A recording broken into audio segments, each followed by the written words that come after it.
지난 주일에는 이스라엘 백성과 아말렉과의 전투에서 모세가 손을 들면 이스라엘이 이기고 손을 내리면 패하게 되므로 마침내 아론과 훌이라는 두 사람이 모세의 양옆에 서서 손을 붙잡아 주므로 해가 질 때까지 계속해서 이스라엘이 추격을 하여 완전히 물리쳐낸 그런 사건을 우리 같이 보았습니다. 이렇게 훌륭한 모세였었지만 혼자서는 감당할 수 없었을 때 좋은 조력자 또는 동력자, 사역자가 함께해서 승리로 이끄는 것을 보게 됩니다. 모세로 하여금 이스라엘 백성을 애굽에서 이끌어내는 이 큰 사역을 도운 사람 중에 또 오늘 한 사람을 만나게 됩니다. 그는 이도로라는 사람입니다. 이도로라는 이름은 개인 이름이라기보다는 어떤 제사장에 대한 공식적인 칭호로 보는 그런 시각이 큽니다. 그 뜻을 보면 탁월하다, 탁월성 또는 아주 초월성, 초월하다 그런 뜻을 가진 당시 미디안 제사장을 지칭할 때 사용한 이름이라고 합니다. 그의 개인적 이름은 르우엘이라고 또 불려졌잖아요. 그 뜻은 하나님의 친구, 이런 뜻을 가진 이름입니다. 미디안 민족의 조상을 이제 다시 거꾸로 올라가 보면 그 조상은 아브라함입니다. 창세기 25장 1절 2절에 보면 이렇게 기록이 되어 있습니다. 아브라함이 후처를 취하였으니 그 이름은 거두라라. 그가 시므란과 욕산과 머단과 미디안과 이서박과 수아를 낳았고, 여기 보면 네 번째 아들이 아브라함의 네 번째 아들이 미디안인 것을 볼 수가 있고, 이 르우엘은 그 미디안의 제사장으로 알려지고 있습니다.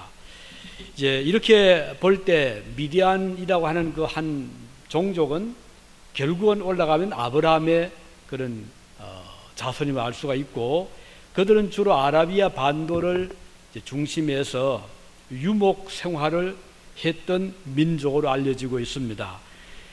이도로는 그 가운데 한 사람이었잖아요. 시내 반도를 중심해서 양을 치고 있었습니다.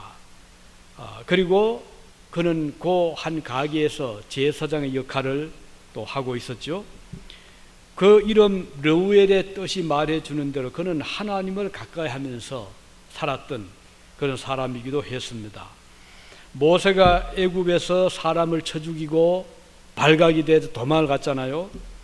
그 광야에서 헤매다가 마침 양을 치고 있던 이도로의 딸들의 양이 물을 먹으려 하는데 그 목동들이, 다른 목동들이 와서는 이 이도로의 딸들을 쫓아내고 자기들의 양을 물을 먹이려 할 때 모세가 이 이도로의 딸들을 보호하면서 먼저 양들로 하여금 물을 먹게 한, 이것이 인연이 돼서 모세는 이도로의 집에 초청을 받게 되고 그 집에서 거주하게 됩니다. 훗날 그 중에 맏딸인 맏딸과 시브라죠, 이제 결혼을 하게 된 이런 사건이 일어나게 됩니다.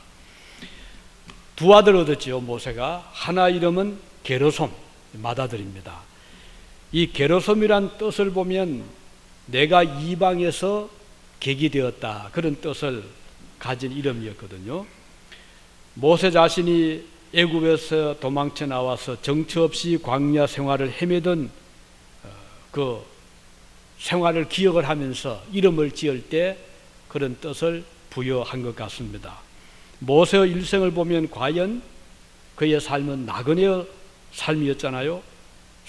태어나자 석 달이 되었을 때 그는 정처 없이 갈대 상자에 담겨지고 나일강에 버림을 받습니다. 한참 내려가다가 바로 공주의 눈에 띄게 되고, 그래서 상자를 끄집어내 보니 어린 아들이 하나 있었습니다.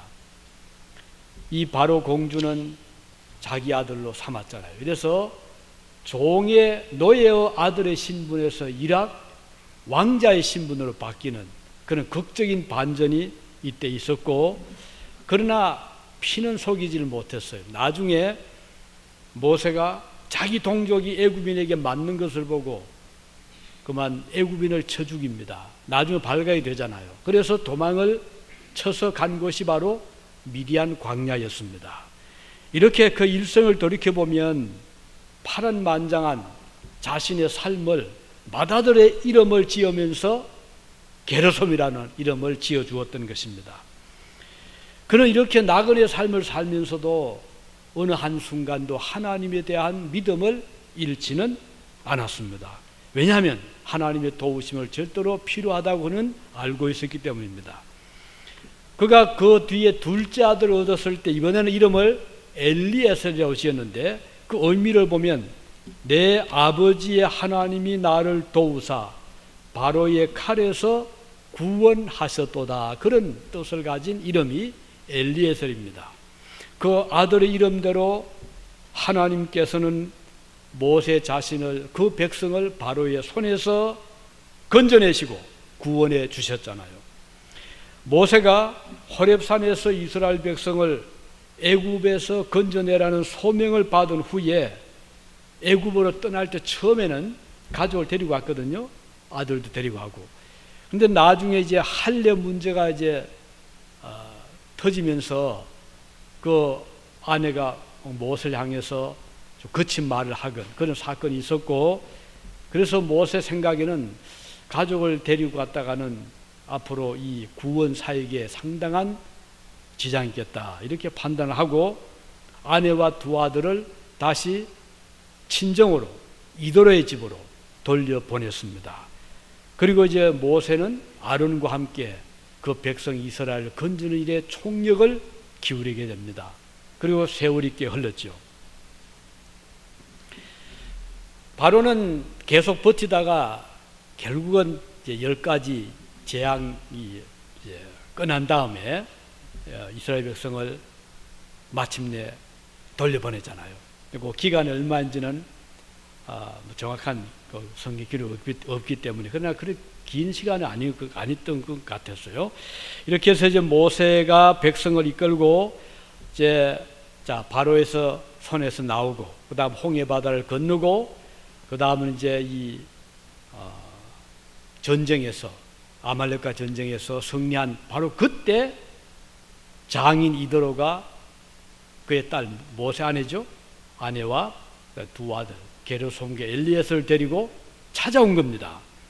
이렇게 해서 장인 이드로는 사위인 모세를 광야에서 극적으로 다시 만나게 됩니다. 이드로가 왔다는 소식을 들은 모세는 예절을 갖추어서 장인을 맞이합니다. 7절 8절에 보면 이렇게 기록되어 있죠. 모세가 나가서 그 장인을 맞아 절하고 그에게 입맞추고 그들이 서로 문안하고 함께 장막에 들어가서 모세가 여호와께서 이스라엘을 위하여 바로와 애굽 사람에게 행하신 모든 일과 길에서 그들에 당한 모든 고난과 여호와께서 그들을 구원하신 일을 다 그 장인에게 고하매, 이런 기록이 나옵니다. 모세는 이들에게 큰 절을 올리죠. 비록 그가 민족의 지도자요 왕적인 권위를 지닌 영도자였지만 부모와 같은 이드로에게 그는 사위로서 예절을 깍듯이 갖추었습니다. 이것은 모세의 인품을 보여주는 것이죠. 하나님의 사람은 하나님 앞에서뿐 아니라 사람 앞에서도 겸손한 사람들입니다. 윗사람을 윗사람으로 대할 줄 아는 사람. 그래서 성경에 보면 내 부모를 공경해라, 또 연세 높은 백발이 성성한 사람 앞에 일어서라, 그런 많은 말들이 나오잖아요. 이드로와 모세의 만남을 보면 참 우연이 아니죠. 하나님께서 아주 오묘한 방법으로 만나게 했잖아요. 광야에서 정처 없이 헤맬 때, 아무런 힘이 없을 때, 갈 곳이 없었을 때 하나님은 이도로의 집을 예비해 주셨고 그 집에 들어가게 되고 그곳에서 가정을 이루게 됩니다. 모세가 호렙산에서 하나님을 만날 때 머물렀던 집도 바로 이도로의 집이었습니다. 결혼을 하고 자녀를 낳아서 어린 아들을 길렀던 곳도 바로 그의 이도로의 집이었습니다. 모세가 그의 백성을 애굽에서 구원하기 위하여 가게 되었을 때 아내와 두 자녀를 맡아준 분도 이도로였습니다. 이런 일련의 일들을 보면 모세의 구원 사역에는 조용히 모세의 뒤에서 그를 지켜보며 도왔던 이도로의 역할을 우리가 경시할 수는 없습니다. 그리스도의 사역자를 우리가 옆에서 도우는 것도 대단히 중요합니다. 뒤에서 이름도 없이 서포트하는 것도 매우 아름다운 일입니다. 가정에서 마찬가지입니다. 온 식구가 교회 일에 다 올인할 수는 없잖아요.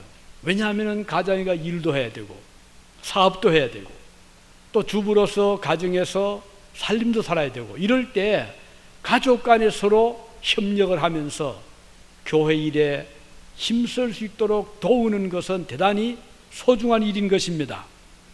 여기 이도로가 그 역할을 했거든요. 만일 이도로가 모세를 찾아와서 대화를 할 때 얼마든지 여러 가지 대화를 할 수 있잖아요. 우선 모세를 보고 공격적으로 말할 수 있었을 겁니다. 야 모세야, 너 정처 없이 헤맬 때 너를 살려준 자가 누구냐? 야단칠 수 있잖아요. 너 갈 곳 없을 때 우리 집에 와서 있지 않았느냐? 그런데 가족을 버리고 이게 무슨 일이냐? 이렇게 말할 수 있잖아요. 너 우리 집에 장가 올 때 가져온 게 뭐 있어? 이럴 수 있잖아요. 그런데 이도로의 말을 보면 전혀 그런 내용이 전혀 없어요. 오히려 사위를 대하면서 아름다운 대화를 나누고 있습니다. 우리 이것을 좀 깊이 생각할 필요가 있어서 제가 특별히 이 말씀을 나누고 싶었습니다. 주님을 일할 때 가족의 역할이 중요한 이유는 여기에 있는 것입니다. 부모가 열심히 교회에서 사역을 할 수 있도록 자녀들이 서포트할 때 그 모습은 참 아름다운 거거든요. 또 자녀들이 교회에서 열심히 각 기관에 일할 때 부모가 뒤에서 기도로 돕고 서포트하는 것도 매우 소중한 일인 것입니다. 우리는 본문에서 이도로와 모세의 대화를 잠깐 살펴보기를 원합니다. 이 인간관계에 있어서 대화는 대단히 중요한 거거든요. 어떤 말을 주고받는가에 따라서 결과는 큰 차이가 납니다. 요즘에 SNS라고 해서 소셜 네트워크 서비스라고 해서 많은 대화들을 전화기로 주고받잖아요. 그래서 직접 폰으로 말하는 것보다는 이 문자로 보는 걸 또 좋아하는 요즘 많은 사람들이 있습니다. 그 수없이 많은 대화들은 그 내가 보내는 메시지를 통해서 내 친구가, 내 가족이, 내 이웃이 아주 격려를 받을 수 있고 기쁨을 얻을 수도 있고, 또 반대로 상처를 주고받으며 인간관계를 험악하게 만들 수가 있습니다. 말 한마디에 감정을 상해할 수 있거든요. 어제 그저께 한국에서 일어났던 비극적인 사건이 하나 있습니다. 그날 위층에서는 부모의 제사 날을 맞이해서 친척들이 왔습니다. 그러니 아파트 사람들이 갑자기 많이 오니까 웅성거리고 쿵쿵거리고 밑에서 화가 난 거예요.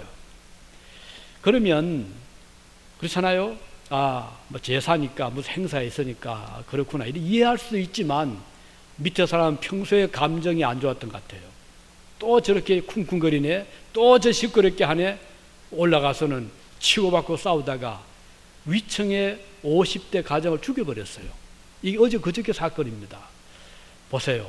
그 가까워야 될 이웃 간에 좋은 대화로 얼마든지 풀 수 있을 때 그들은 그것을 다 접어버리고 감정 대립으로 극한적인 상황으로 몰고 갈 때 얼마나 불행한 끔찍한 사건이 되고 말았잖아요. 오늘 여기 모세와 이도로의 대화를 보면서 참 멋진 대화다. 장인이 그 자기 사위를 보고 지금 먼저 듣습니다. 이 모세가 장인에게 그동안 일어날 일들을 쭉 설명합니다. 애굽에서 10가지 재앙에서 하나님이 건져내신 사건, 홍해바다 앞에서 어쩔 줄 모를 때 그 바다를 갈라 주셔서 백성들이 건너가게 하신 역사, 그리고 얼마 전에 이 아말렉과의 전쟁에서 하나님께서 모세가 손을 들어 기도할 때 이기게 하신 그런 사건들을 쭉 이야기를 합니다. 그러니 장인이 그걸 들으면서 얼마나 기뻐하는지 몰라요. 믿음이 있었잖아요. 아주 기뻐하면서 받아들이면서 그렇게 했구나, 하나님 그렇게 하셨구나. 그 장인이 맞장구 쳐주고, 그러니 그 대화가 참 좋잖아요. 만일에 조금은 방향을 바뀌어가지고 모세가 그동안 쭉 걸어온 길을 이야기하면서 글쎄요, 들어보세요, 이 백성들이 나를 죽이려고 돌을 들어 막 쳤습니다, 이런 말을 했다면 얼마나 험하게 텐데, 전혀 그런 말이 아니라 모세는 하나님의 은혜를, 하나님의 역사를 기쁘게 즐겁게 대화를 해준 겁니다. 우린 여기에서 우리 인간관계에서 같은 말을 하더라도 대화를 할 때 우리 참 신중하고 좋은 말을, 은혜로운 말을, 하나님 은총을 같이 찬양할 수 있는 말을 할 수 있기를 바라는 것입니다. 그렇게 되기를 바랍니다. 그렇게 기도하시길 바랍니다. 오랜만에 친구를 만났는데, 또는 오랜만에 가족을 만났는데 우리가 무슨 대화를 할 것인가? 우리 학생들이 이제 방학이 되면 아마 한국도 방문할 테고, 또는 부모님이 이곳에 오시면 오랜만에 만났을 때 그때 대화할 대화들이 많잖아요. 그런데 만일에 아버지 어머니 제가 고생 많이 했어요, 이런 말도 할 수 있을 때고, 얼마나 공부하기 힘들은지 몰라요, 그리고 제대로 음식도 못 먹고 이럴 수도 있잖아요. 하지만 우리 그리스도인들은 그 부모님에게 하나님께서 나를 어떻게 도와주셨는가를, 하나님께 제가 공부할 때 어려운데 하나님께 기도했더니 하나님이 지혜를 주셨습니다. 그래서 어려운 시험을 잘 통과하게 했습니다. 제가 너무 힘들어할 때 좋은 친구를 하나님 보내주셨습니다. 이런 좋은 대화를 나누면 그 부모가 그 말을 듣고, 그렇지, 하나님 훌륭하신 분이지, 그 부모가 또 즐거워하고, 이게 성도의 모습이잖아요. 우리 교인을 만났을 때도 대화를 뭘 합니까? 구역 예배로 만났을 때, 아니면 성도 간에 만났을 때 그 대화의 주제를 남을 원망할 수도 있고 이간시키는 말 할 수도 있지만, 우리 그리스도인들은 여기 모세처럼 하나님께서 이렇게 우리의 은혜를 베풀어 주시는 거 우리 참 너무 감사합니다, 이런 좋은 대화를 하면 교회가 은혜롭게 되고 덕스럽게 되고 힘을 얻게 되잖아요. 그래서 오늘 이드로와 모세의 대화를 보면서 우리는 참 본받을 만한 대화구나. 사실 장인과 사이가 그렇게 사이가 어려운 관계일 수 있지만 이 두 분은 다 믿음의 사람들이라 아름다운 대화를, 아름다운 인간관계를 이어나가고 있는 것입니다. 원망과 불평 대신에 감사와 찬양의 아름다운 만남을 보여주고 있습니다. 모세의 이 말을 들은 이도로는 어떻게 대답합니까? 본문 9절에서 11절에 보면 이런 기록이 나옵니다. 이도로가 여호와께서 이스라엘에게 모든 은혜를 베푸사 애굽 사람의 손에서 구원하심을 기뻐하여 가로되 여호와를 찬송하리로다. 너희를 애굽 사람의 손에서와 바로의 손에서 건져내시고 백성을 애굽 사람의 손 밑에서 건지셨도다. 이제 내가 알았도다. 여호와는 모든 신보다 크심으로 우리에게, 이스라엘에게 교만히 행하는 그들을 이기셨도다. 이렇게 답을 합니다. 참 은혜로운 대답이잖아요. 하나님 위대하시구나, 하나님은 크신 하나님이시구나, 우리를 보호해 주셨구나, 이런 화답을 하고 있는 것입니다. 그리고는 여호와를 찬양했습니다.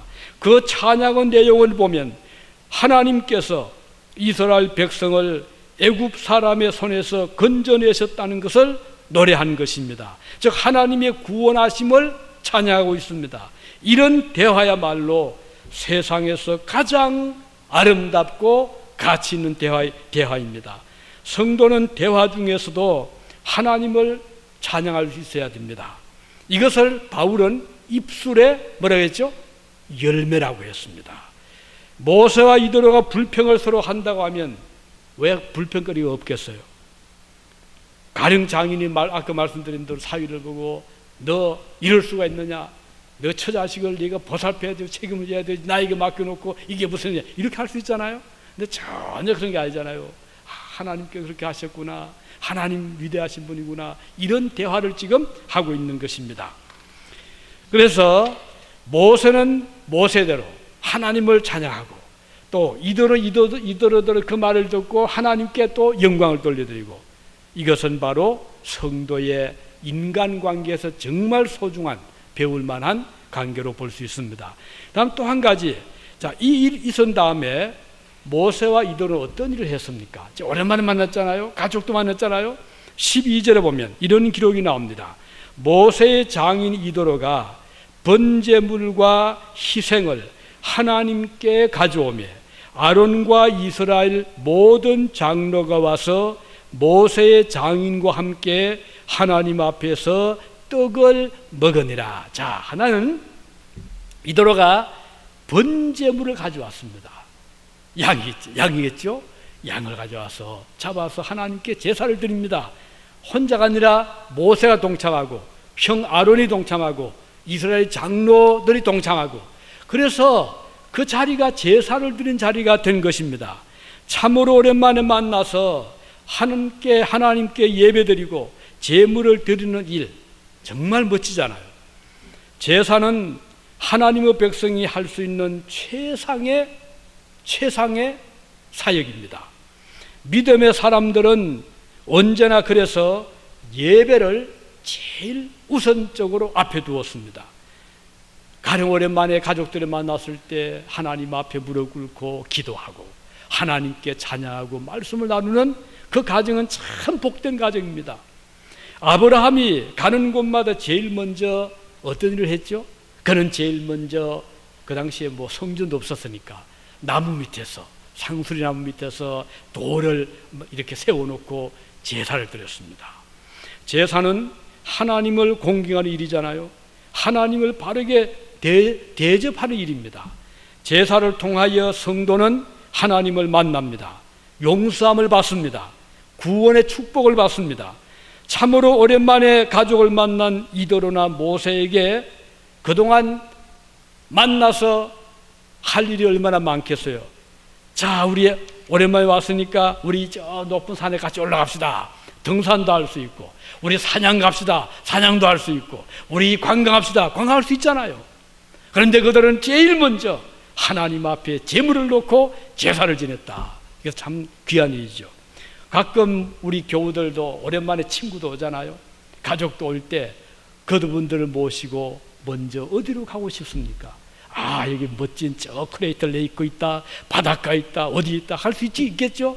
그러나 그보다 더 중요한 것은 우리 유진에 우리 교회가 있다. 먼저 가서 우리 하나님 예배드리자. 참 그 생각이 얼마나, 하나님께서 보실 때 얼마나 기쁘시겠습니까? 이런 여러 가지 하고 싶은, 뭐 음식도 같이 해서 잔치도 하고 싶었겠죠. 하지만 이 모든 일을 하기 전에 그는 사랑하는 두 아들을 모으고 그 장인과 함께, 그리고 형과 함께, 또 장로들과 함께 모여서 하나님 앞에 먼저 예배를 드렸던 것입니다. 성도는 이렇게 제사를 귀하게 여길 수 있어야 합니다. 제일 우선적으로 두는 위치에 예배를 두는 가정은 참 복됩니다. 다윗의 대를 이어서 가장 현명하고 부강했던 왕조라고 하면 솔로몬 왕조였잖아요. 그런데 솔로몬이 얼마나 잘 살았는지 성경에 보면요, 이런 기록이 나옵니다. 열왕기상 10장에 보면 이런 기록이 나옵니다. 솔로몬의 마시는 그릇은 다 금이요, 레바논 나무 궁의 그릇들도 다 정금이라, 순금이라면서 순금이라, 은 기물이 없으니 솔로몬 시대의 은을 귀히 여기지 아니하였다. 얼마나 솔로몬이 부강했으면요, 그릇을 밥그릇, 국그릇, 또는 차를 따르는 그릇, 모든 그릇이 정금이라고 했습니다. 그는 금을 쓰기를 돌처럼 흔하게 썼다고 했습니다. 어린 나이에 솔로몬이 왕이 즉위했거든요. 뭘 압니까? 지금 북한은 30도 안 된 나이 김정은이가 저 나라를 이끄는 위대한 지도자 됐다고 지금 일부에서는 우려를 많이 하고 있잖아요. 30이 돼도 저 모양인데 솔로몬은 나이 아주 어린 콜리게 같은 때 왕이 됐거든요. 그가 무슨 나라를 다스립니까? 옆에 얼마나 많은 간신배들이, 얼마나 많은 그 정치에 욕심 가진 자들이 그 솔로몬을 잡으려 하지 않았겠습니까? 그때 솔로몬이 한 것은 하나님 앞에 제사였습니다. 얼마나 제사를 정성을 들였던지 한 번, 두 번, 세 번, 네 번이 아니라 1000번제를 드렸다고 했어요. 왜 그렇게 했을까요? 그는 알았습니다. 하나님, 나는 참 나이가 어리고 주님 도움이 필요합니다. 하나님 저를 도와주세요. 그때 하나님께서 그에게 물었습니다. 열왕기상 3장 4, 5절에 보면요, 왕이 제사하러 기브온으로 가니 솔로몬이 그 단에 1000번제를 드렸더니 기브온에서 밤에 여호와께서 솔로몬의 꿈에 나타나시니라. 하나님 이르시되 내가 너에게 무엇을 줄고 너는 구하라. 솔로몬이 간절히 제사를 드릴 때 하나님께서 꿈에 나타나서 내가 너에게 무엇을 해주길 원하느냐 이렇게 물으셨던 것입니다. 그때 솔로몬이 뭘 구했어요? 하나님, 저는 어린 나이에 왕이 되었습니다. 지혜를 주십시오. 만일 솔로몬이 그때 지혜를 구하지 아니하고 얼마 땅 구할 수 있었지 않았겠습니까? 하나님께서 보실 때 정말 마음에 드는 그런 요청을 한 거지요. 사람이 있으면 천하를 얻은 것보다 더 낫잖아요. 이 어리석게 저도 그럴 때 참 많습니다. 판단 잘 못하고 생각 잘 못하고 보니 얼마나 그것이 어리석은 생각인지 몰라요. 그 바람에 시간 다 놓치고 많은 재산 손해보고 건강 잃고 이런 경우들이 많이 있잖아요. 그러나 지혜를 가진 사람은요, 설령 가진 것이 없어도 가진 자 부럽지 않은 삶을 살아갈 수가 있는 것입니다. 그의 마음에, 하나님 마음에 합당한 기도 때문에 하나님께서 그에게 지혜를 주셨는데 솔로몬만한 지혜를 가진 자가 전무후무였다 그랬어요. 전에도 없었고 후에도 없다. 그 정도로 솔로몬이 지혜로웠어요. 그 유명한 일화가 바로 재판 사건이잖아요. 두 여인이 한나란 씨의 아이를 낳았습니다. 그런데 어쩌다 그날 같은 날 저녁에 잠을 자다 한 아이 어머니가 자기 아이를 어떻게 하다가 죽여버렸어요. 어떻게 잠결에 코를 막았던지 모르겠지만, 그래서 이 어머니가 나쁜 마음을 가졌잖아요. 옆에 보니 다른 같이 아기를 낳은 산모가 누워 있거든요. 그것이 요즘 같은 조리우린 지자 어떤 같은 집에 있었던 사건입니다. 그래서 이 산모가 슬쩍 바깥치기 한 겁니다. 아직 금방 빗덩이 같은 아이니까. 그러놓고 시침이 떼고는 내 아이다. 옆에서 눈을 떠보니까 자기 아이가 죽어 있잖아요. 이게 재판이 붙은 거예요. 이게 이제 고소가 된 거예요. 그래서 나는 이 아이를 죽인 적이 없는데 눈을 떠보니 죽어 있습니다. 저 여인이 바깥치기 했습니다. 이 여인이 펄쩍 뛰죠. 무슨 말 하느냐, 내가 왜 네 아이를 가져오느냐, 이 싸움 붙었는데 이걸 어떻게 가르겠어요? DNA 테스트가 있나요? 사진 찍은 게 있나요? 아무것도 없잖아요. 그래서 그 사건이 아무도 해결을 못하니까 이게 올라오다가 솔로몬에게 올라온 거예요. 솔로몬이 어떻게 해결합니까? 하나님 지혜 주시잖아요. 하나님께서 솔로몬이 주신 그 지혜로 솔로몬이, 그래 너희 둘이가 서로 내 아이라고 주장하니 도리가 없다. 신하를 불렀습니다. 아주 예리한 칼로 절반을 딱 잘라서 절반은 이 여인에게, 절반은 이 여인에게 주어라. 이게 재판이었어요. 그런 재판이 어디 있어요? 그래, 그것 때문에 결국은 참 어머니가 드러났잖아요. 이게 솔로몬 유명한 명재판 사건이었잖아요. 하나님이 그에게 그런 지혜를 주셨습니다. 그런데 그 지혜만 주신 것이 아닙니다. 플러스 뭘 주셨죠? 부귀를 준 겁니다. 재산을 준 겁니다. 플러스 장수를 준 겁니다. 플러스 권력을 준 겁니다. 여러분, 우리가 하나님 앞에 기도할 때 하나님은 딱 구하는 요것만 주시는 분이 아닙니다. 여러분 자녀가 엄마 배고파면 배고파고 먹을 것만 줍니까? 딴 것도 보잖아요. 애가 혹시 춥지 않는 옷도 보고, 신발은 제대로 있니 신발도 보고, 또 모자도 보고, 책가방도 보고, 다 엄마는 보잖아요. 하나님께서 마찬가지, 여러분들이 하나님 저 이거 필요합니다 하나를 구하지만 하나님의 지금 마음은요, 열 선물까지 다 보고 계십니다. 네가 미처 구하지 못한 거 내가 이것도 주겠다. 문제는 우리의 기도입니다. 기도를 해야 돼요. 하나님 다 아시는데 뭐 기도 안 해도 주시겠죠.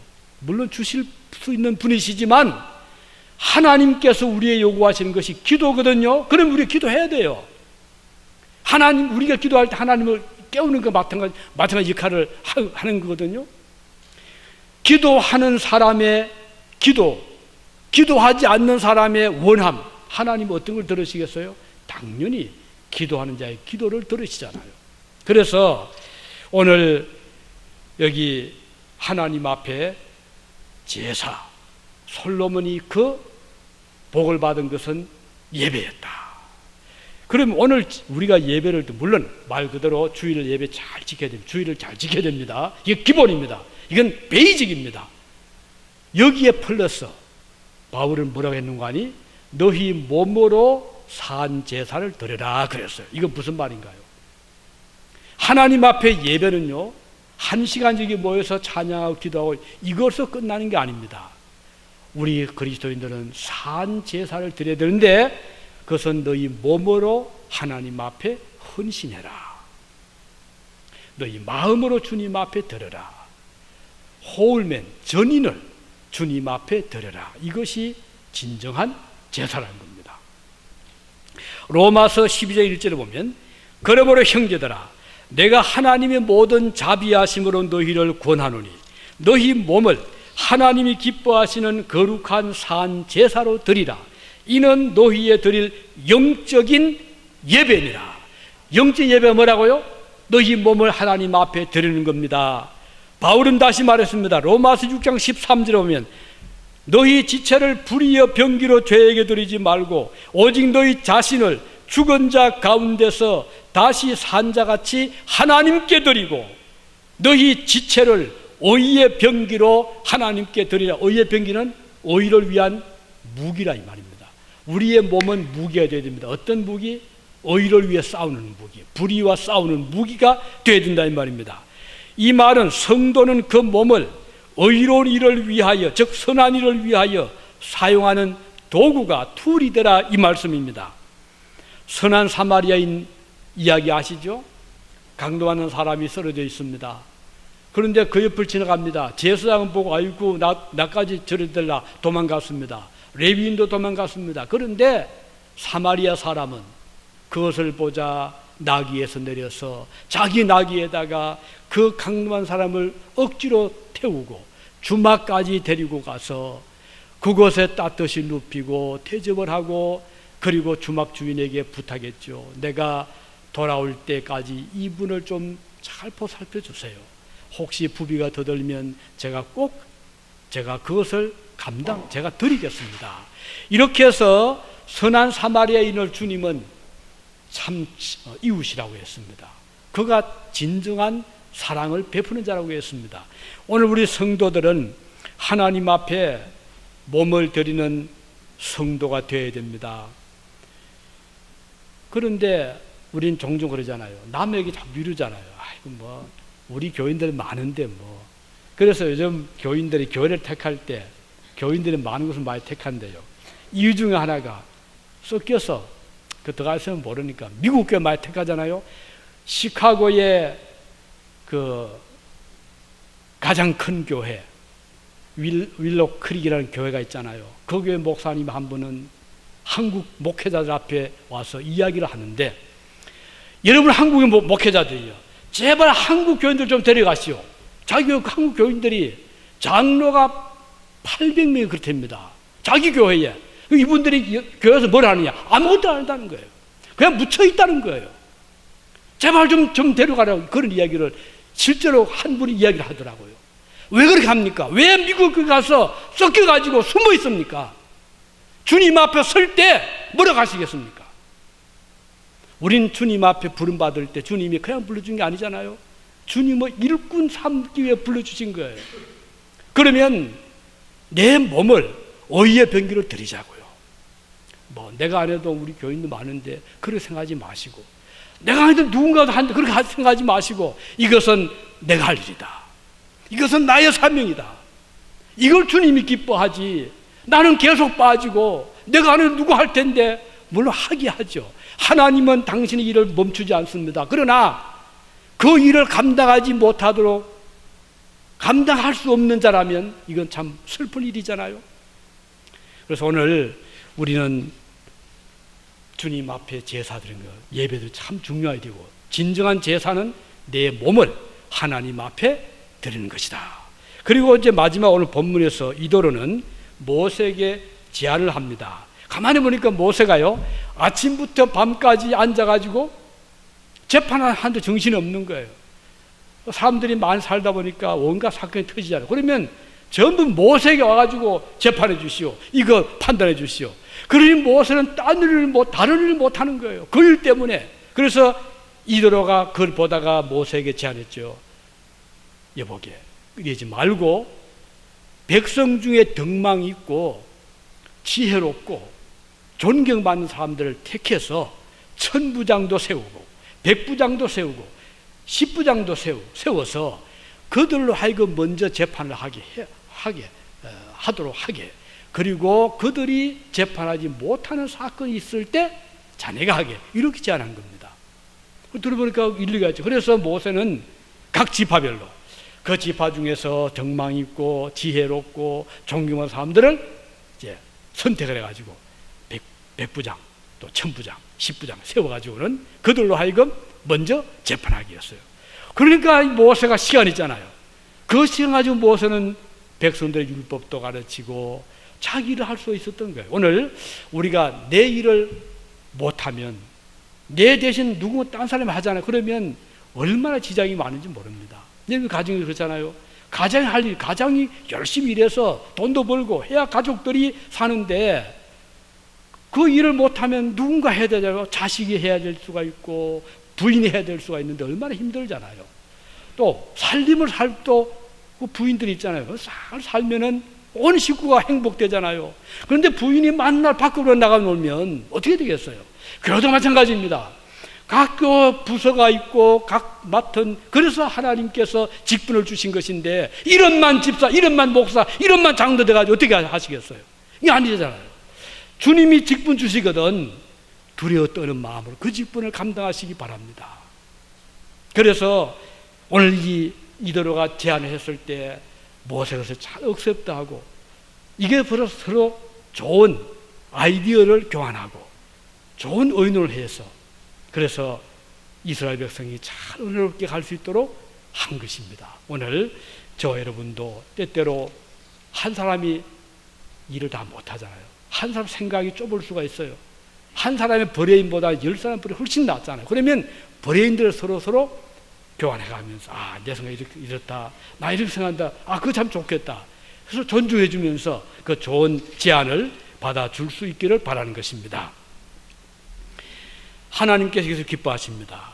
그래서 특히 우리 교회는 이 1000부장, 100부장이 아니라 구역 제도를 벌써 여러 해 전부터 10년이 넘었죠.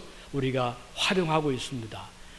각 구역들이 점심도 돌아가면서 하고 또 봉사도 하고 손님 접대도 하고 화단정도 하는데 어느 구역들이 일을 못하면 다른 그 투입이 돼야 됩니다. 그러니 얼마나 힘들잖아요. 그래 서로 좀 내가 맡은 구역이 여기다. 그러면 그 구역에서 최선을 다 하시기 바랍니다. 그러면 하나님께서 힘을 주시거든요.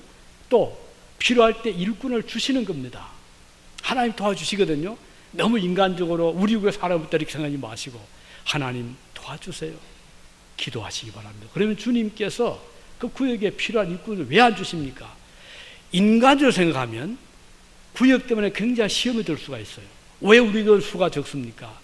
그러나 하나님 바라보면 우리 하나님은 약한 자 통해서 강한 자를 부끄럽게도 하시는 하나님이잖아요. 없는 자 통해서 있는 자를 부끄럽게 하시는 하나님이시잖아요. 비록 우리 구역에 수가 적고 우리 구역이 약해 보이지만 하나님께서 함께 하시면 얼마든지 감당할 수 있다고 믿는 것이 믿음이잖아요. 그래서 구역은 적은 교회 하나의 모습입니다. 그래서 각 구역들은 수가 적을 때 기도해 주시고 또 하나님 도와주세요. 주님을 의지하시고 하나님 일꾼 보내주세요. 기도하시고 그러면 하나님께서 그 기도 안 들으시나요? 들으시죠. 일꾼 채워주시고 힘있게 하시는 겁니다. 무디 유명한 부흥사 아시죠? 무디가 어릴 때 너무너무 일을 하고 싶었던 거예요. 그는 구두 수선공이었어요. 그래서 목사님을 찾아가서 목사님 제가 주일학교 좀 하고 싶습니다. 그 목사님분의 그 큰 교회에 그 아이들 중에는 굉장히 그 집안이 좋은 아이들이 있는데 그 구두 수선할 사람이 이 교사를 한다 하면 혹시 또 교인들 어떻게 생각하게 목사님 고민을 한 거예요. 하다가 그 거절할 수 없고 그래서 무디를 보고 그러면 주일학교 참 좋은 생각인데 당신이 좀 전도를 해서 반을 하나 만들면 어떻겠냐 이런 제안을 해서 참 지혜로운 제안이죠. 그래서 무디 그 말을 듣고 알겠다고. 그러고 나가서는 얼마나 열심히 전도하니 그 당시에 그 거리에 아이들이 많았거든요. 아이들 데리고 가서 뭐 사탕도 사주고 이야기도 해주면서 데리고 와서 반을 만들었는데 나중에 가장 훌륭한 반이 되었습니다. 가장 모범된 반이 되었어요. 무디는 나중에 미국을 변화시키는 아주 위대한 부흥사가 되었잖아요. 그런데 그의 설교 읽어보면요 굉장히 문장이 심플합니다. 단순합니다. 배운 것이 많지 않았기 때문에. 그렇지만 굉장히 파워풀했어요. 그래서 문법이 잘 안 맞는 경우도 있었고 어떤 때는 논리의 전개가 안 되기도 했지만 그의 설교들을 수많은 사람들이 그 앞에 눈물 흘려 회개하고 변화를 받게 된 거예요.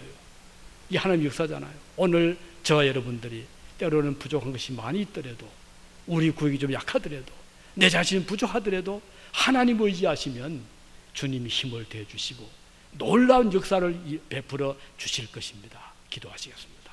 은혜로우신 우리 아버지 하나님, 오늘 주신 말씀대로 저희의 입술에 파수꾼을 세워주셔서 은혜로운 대화를 나누게 하시고 덕담을 나누게 하시고 주님이